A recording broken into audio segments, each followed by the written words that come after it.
Then I get this little headache, I get these little issues going on. So that's really what I educate that on this with every new patient that comes in to the office, because I want them to understand what we're actually doing. That way they can leave, and when they leave and go out in their daily life, they can look at what they're actually doing in their daily life and figure out what's going on, because I can't follow them around, obviously, right? Kind of like Dennis telling everybody to floss, and you can't follow around telling them to floss, right? And then finally, degeneration. And you guys know a little bit about degeneration. And I kind of compare degeneration to tooth decay progression. Would you guys agree with that? Okay, so you let it go, it gets worse, It's based on time and how bad you're treating your teeth, you're not taking care of them, and eventually it becomes more problematic. So that's the same thing with subluxation degeneration in the spine. So you have your spine here, you have a nice thick disc, a nice smooth bone, and a nice thick nerve. Okay? Now, if you have that subluxation that develops, you will move in from this to phase 1, which is misalignment, malfunction, soft tissue damage. So that means your spine's not aligned 100% correctly. It is not functioning 100% correct, and the soft tissue around the spine starts to become injured. After it becomes injured, then it starts to do this. And you guys see the major difference between those, right? This is phase 2. Phase 2. So the disc is now thinner. It's crooked, the bones are starting to develop bone spurs, and the nerve is starting to be affected.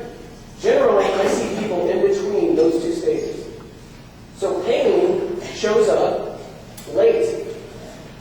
Late. Do you guys experience that with in the dental profession? They experience pain later. They get all these minor little symptoms, little issues going on, and then they wait until it really, really hurts, and then they go, yeah, maybe I should come in now, right? So at that point, I can't correct it anymore. It's stuck. Right? Now, if they let it go from here, a lot of times somebody will go in and they'll, MRI, CT, blah, blah, blah, all those type of things, muscle relaxers, and then eventually they turn into that. Now, who wants to look like that? Everybody here wants to look like that, right? Yeah. I know it's probably different for every patient, but what kind of timeline are you talking about? It depends on two things. I'll go over here in a second. It's how bad that joint is moving and really for how long. So if it's moving really, really bad, it'll happen quicker. But in general, from normal to phase 1, you're looking at somewhere around 5 to 8 years, maybe 10. And then in the year, maybe around 10 to 15. Sometimes it's a little bit more. And then if you're looking like this, if your spine was moving really, really bad for a long time, or it's just,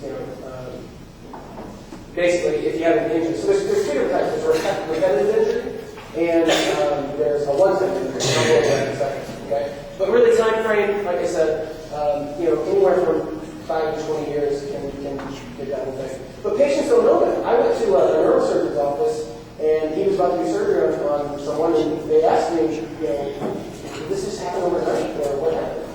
It's like, no, this has been going on for 15 years, and you've just been ignoring it. And then after we talked to her for a while, she said, yeah, I had no idea I had symptoms for a long time, and never did anything about it. So I guess the whole point is don't just push those off. You might want to get checked out earlier. That way you can prevent things from happening and getting worse. Okay, so subluxation degeneration, I've said it a couple times, based on time and gravity. So how bad is that joint moving and for how long it has been doing it. The worse it moves, the quicker it degenerates. Better it moves, the slower it degenerates. Now, most people think of degeneration as an aging process. Do you guys think of it like that? Your whole body just degenerates as you get older? Do you guys think of it like that? Yeah.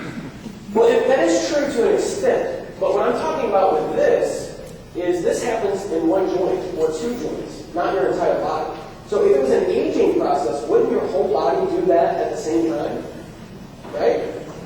Right. So it's not an aging process. It is a structural problem that makes that progress in one or two joints. And that's what we really look at on X-rays. So it's based on time and gravity, how bad is the joint moving correctly for how long, and how does this actually happen? So structural instability, and this will answer your question. So structural instability can happen. Somebody's born with a leg that's shorter. Somebody had an accident, and one leg shorter than the other. Their spine, you can have something called a hemivertebrae, which means they only get half the vertebrae through, and it's crooked.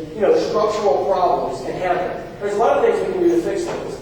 A one-time injury, whiplash, cervical compression. Does anybody know what cervical compression is? You guys heard of that? Yeah, you guys are scared of me, aren't you?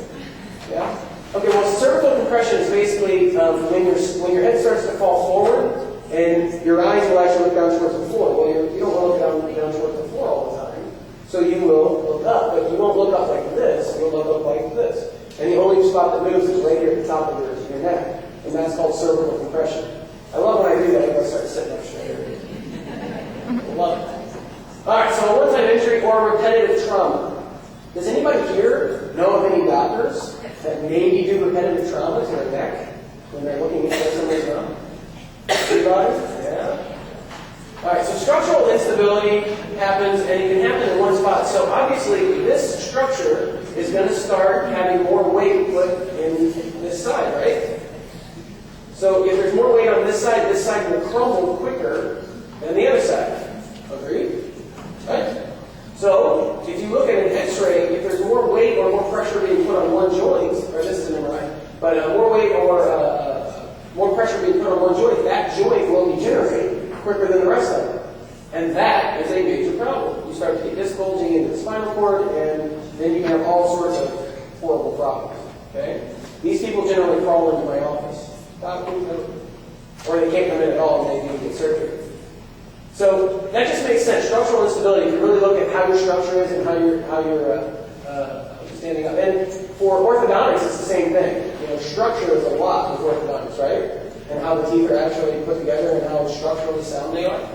So repetitive injury, how many people work on a computer? I'm sure you guys do a lot. If you look at her neck and how straight it is and look at this x-ray, does that look good? Does it? Her head is really far forward and her neck is really straight. So this puts a lot of pressure here in the base of the skull. See how close the first vertebrae and her skull is? Really close. And it puts a lot of pressure up here in the upper back. So the upper back will begin to get real tight, spasming, it'll start to get inflamed, and then they need to come see me. But they need to come see me before then. Did you know the average American right now watches TV for 8 hours a day? You guys know that? I looked that up for you. I couldn't believe that. 8 hours? Crazy. Now the next question is,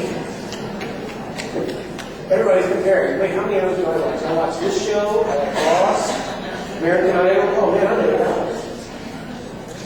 But the average American watches TV 8 hours a day. How many people sit up straight on their couch to watch TV? No, nobody, right? So they're laying crooked, their heads all smashed against the side of the couch, their heads up like this, you're flopped down sideways, right? Nobody wants to sit straight up. But you gotta pay attention to that because that can develop issues over time.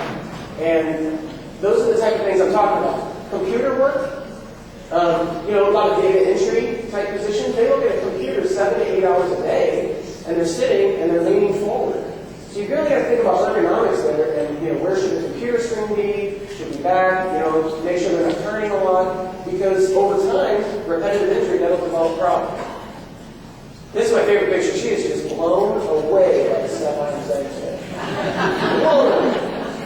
I don't know why that computer has some sort of airflow on it, but anyway. So you got to think about that. You got to watch that. Now, does that look good? No, it doesn't. How many hours a day did Dennis sit like that? Yeah, when Ross was working on me, Dr. Dennis was working on me, I kept thinking, I know it's sad, but I was like, leaning over a lot. But you can develop a lot of pain up in the neck. What about that? You guys see that a lot, don't you? Now, when you go back to the office, you're going to start measuring the dots. Hey, this chiropractor is all right, so you just got to be aware of that. So there's preventative techniques that you can do to really keep that from becoming an issue. So is this good posture or bad posture? Obviously, it's bad posture because it can really affect your spine over time. Okay? Now don't get me in trouble. Don't start yelling at the doctor.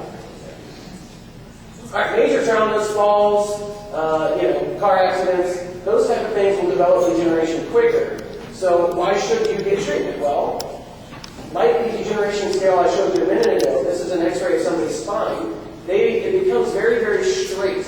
You see how straight that is? That should have a curve. It should look more like this. Okay? So if you have your spine very, very straight,